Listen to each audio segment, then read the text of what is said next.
বরিশালে একদিনের ব্যবধানে ঘটেছে চাঞ্চল্যকর দুটি হত্যাকাণ্ড।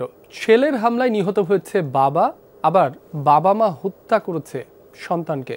দুটি ঘটনার নেপথ্যেই উঠে এসেছে মাদকের ভয়াবহতার চিত্র। বিশেষজ্ঞরা বলছেন, মাদকের বিস্তার ঠেকাতে পারিবারিক সচেতনতার বিকল্প নেই। কাউসার হোসেনের প্রতিবেদন। নামাজ পড়তে যাওয়ার পথে গেল ২৭ জুলাই মাদকাসক্ত ছেলের হাতে খুন হন উজিরপুরের খাটিয়ালপাড়া গ্রামের শাহে আলম। একদিন পর বাকেরগঞ্জে ছেলেকে পিটিয়ে হত্যার পর থানায় আত্মসমর্পণ করেন বাবা ও মা। তাদের ২০ বছর বয়সী হাসানও ছিল মাদকসেবী। ওর বাবা পিঠে আর ওর মা ধরতে গেছে।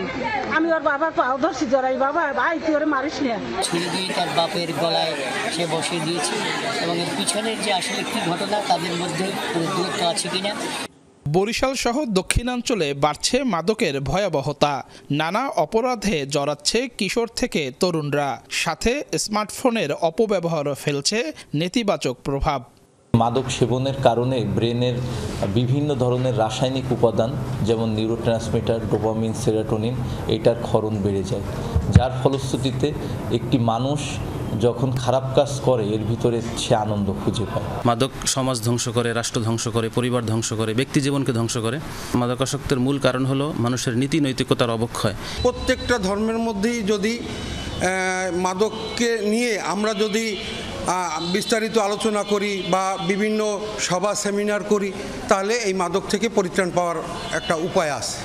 আইনশৃঙ্খলা বাহিনী বলছে মাদক রোধে কাজ করছেন তারা, তবে পারিবারিক সচেতনতা বাড়াতে হবে সবার আগে।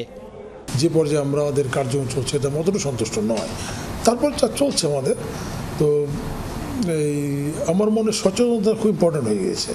আমরা পারিবারিকভাবে, তারপর আমাদের শিক্ষা প্রতিষ্ঠানগুলোতে এবং কি সামাজিকভাবে।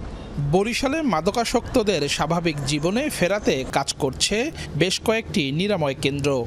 মাদকাসক্তি এই রোগটা ডায়াবেটিক্সের মতো, এইটা কখনোই নিরাময় হয় না, এটা নিয়ন্ত্রণ হয়।